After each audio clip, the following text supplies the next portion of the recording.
কালকে তো দেখিয়েছিলাম গাড়ি পুরোপুরি খারাপ হয়ে গেছে, আজকে টানতে টানতে নিয়ে যাচ্ছি। এখন নিয়ে যাবো শোরুমে, দেখি ওখানে কি বলে।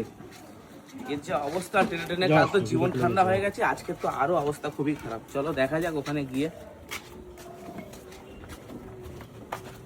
গাড়ি টানতে টানতে ওলা শোরুমে নিয়ে চলে এসেছি, আর এই দেখতে হচ্ছে ওলা শোরুম। দেখি কি পরিস্থিতি হয় এখানটায়।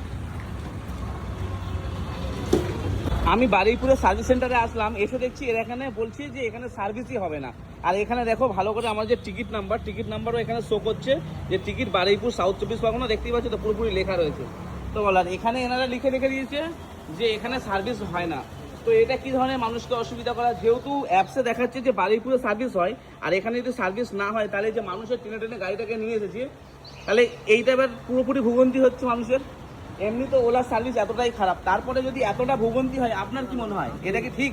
না না না, এই যে দুপুরে আমি টানতে গাড়িটা নিয়ে এসেছি, এটা কি ঠিক হচ্ছে? তোমার কি মনে হয় বলো? আপনি যে নিয়ে এসেছেন, আমি তো আপনার কথা ঠিক সঠিক বলছি তো। দাদার সাথে কথা বললাম, এখন বলছে যে এখানে তো করা সম্ভব নয়, বারুইপুরে তোমাদেরকে গড়িয়াতে নিয়ে যেতে হবে।